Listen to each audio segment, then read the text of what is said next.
Hello friends, doctor अंकित पाटीदार। आज हम बात करते हैं एंटीबायोटिक रेसिस्टेंट के बारे में।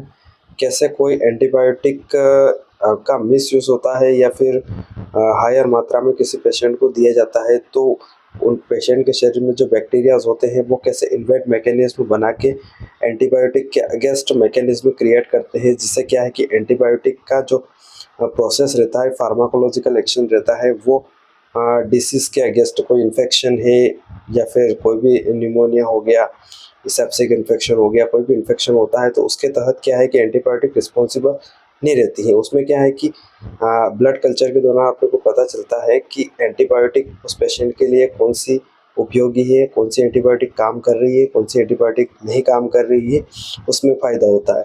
तो यह चीज़ें क्या है कि यूएसए में ऑलमोस्ट विदाउट ब्लड कल्चर के वो एंटीबायोटिक सजेस्ट नहीं करते। एक छोटा से छोटा फिजिशियन से लेके स्पेशलाइज्ड डॉक्टर कोई भी विदाउट ब्लड कल्चर के सजेस्ट नहीं करते। बाकी इंडिया में क्या है कि मिसयूज़ बहुत ज़्यादा होता है एंटीबायोटिक्स का, तो इसको लेके कुछ बात होती है। आइए जानते हैं इसके बारे में।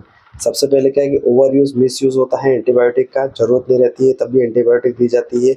ओवर इन्फेक्शन कंट्रोल, हाइजीन और इन्फेक्शन कंट्रोल प्रैक्टिसेस अच्छी नहीं होने के कारण भी ये कंडीशन बनती है। और लैक ऑफ न्यू एंटीबायोटिक, मतलब जैसे क्या है कि इनसफिशिएंट डेवलपमेंट नहीं हो पाता है एंटीबायोटिक का रिप्लेसमेंट में, तो उसमें भी ये प्रॉब्लम होती है। इसमें कंसिक्वेंसेस क्या आते हैं ये भी जानते हैं।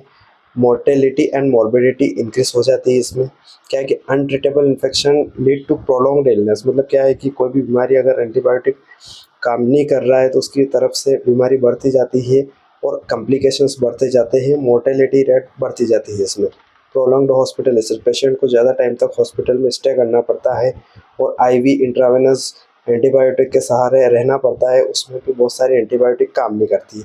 इकोनॉमिक बर्डन भी बढ़ता जाता है समय के साथ में। क्या है कि सिग्निफिकेंट इकोनॉमिक इम्पैक्ट बहुत ज़्यादा पड़ता है इंडिविजुअल और हेल्थ केयर सिस्टम के ऊपर। सोसाइटीज़ भी इसमें परेशान रहती है। प्रिवेंशन एंड कंट्रोल देखा जाए इसका, तो सबसे पहले एंटीबायोटिक स्टाफशिप की जाती है, जिसमें रिस्पॉन्सिबल एंटीबायोटिक प्रेस्क्राइबिंग प्रैक्टिस के बारे में बात की जाती है। इसमें क्या है कि इन्फेक्शन कंट्रोल बोर्ड के अंदर ये चीज़ें आती हैं और हर हॉस्पिटल के अंदर ये चीज़ें रहती है। इन्फेक्शन कंट्रोल देखा जाए तो इफेक्टिव प्रैक्टिस करना पड़ती है, इंप्लीमेंट करना पड़ती है हॉस्पिटल के अंदर। हेल्थ केयर सेक्टर, वैक्सीनेशन भी होता है इसमें। वैक्सीन डेवलप होती है इसमें इन्फेक्शन को प्रिवेंट करने के लिए।